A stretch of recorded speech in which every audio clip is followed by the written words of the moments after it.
a gas station and bought something, then turned the wrong way to get back on the freeway.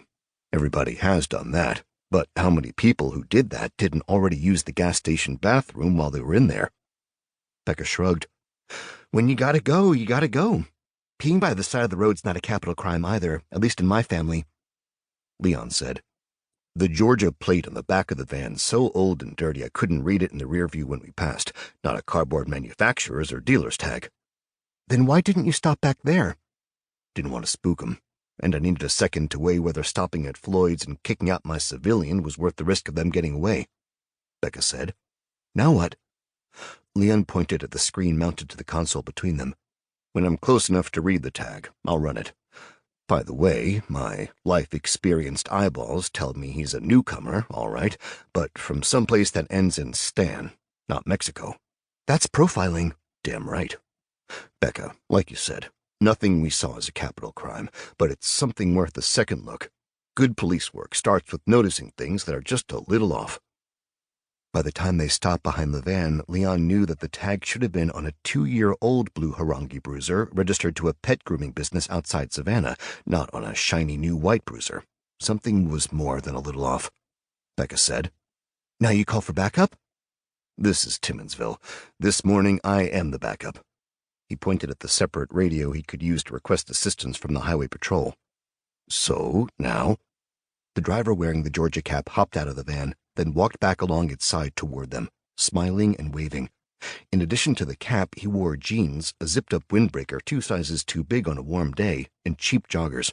The outfit looked like it had been on a shelf in a Walmart a day earlier. Leon kept his eyes on the driver while he felt for it, then lifted the loudspeaker mic. He heard his own words boom. Sir, please step back inside the vehicle. The driver raised both hands and shook them above his head. It's okay. All empty. I show you. Leon hissed. Fuck. He thumbed the mic again. Sir, please get back inside the vehicle immediately. The man ignored the order, stepped around to the van's rear, and flung open its doors. The van's rear compartment was as shiny white and as empty as the inside of a floor model fridge at Home Depot. Becca said. Well, so much for the 25 underage sex slaves hypothesis. Leon adjusted his gear, flicked on his body cam, and reached for his cap. Becca said, Let me go talk to him. Leon peered at the driver. The man remained beside the van's open rear doors, shifting foot to foot. He thumbed the mic again. Get back inside the damn van. Leon turned to Becca. What? No. Leon, female interventions with immigrants escalate to confrontation 30% less than with male interventions. They teach that at college? No, I follow progressive law enforcement. Leon, just because you're a hammer doesn't mean every citizen is a nail. He turned his face away and muttered, Jesus Christ. He definitely should have locked her in the backseat cage. Slam. She was out the door, smiling, waving to the guy, and tugging on her TPD ride-along souvenir blue ball cap. In that instant, Leon realized that, in her navy blue polo and slacks, she looked way too much like a cop. Damn it. Leon opened his door, climbed out, then sheltered behind it. He peered around the window frame, right hand resting on the Glock holstered at his waist. Becca crossed half the 20 yards that separated the two vehicles, when the van's passenger door flew open. The passenger was out in a heartbeat, his movements professionally economic, the rifle instantly apparent. Gun, Becca, gun! From 10 feet away, the passenger raised the rifle to his shoulder and shot her through the head, twice. She had been so focused on the driver that she probably never even saw it coming. That was a blessing. 2 rounds, AK-47, blood, bone chips and brain tissue sprayed like shrapnel. It was fucking Helmand Province all over again. Leon fired once, struck the big passenger with the rifle in the shoulder. The impact only knocked the guy back 1 step.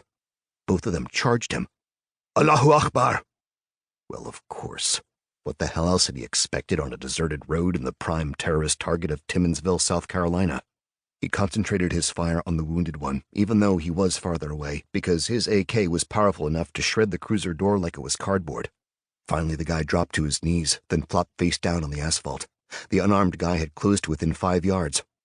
Leon shot until empty. It wasn't clear whether the guy pressed a detonator concealed in one fist, or whether the final round Leon fired detonated the vest beneath the man's too big jacket.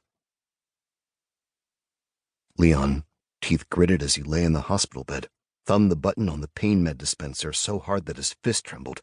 The damn machine had cut him off, so he squeezed the nurse call button. The duty nurse, carrying a syringe on a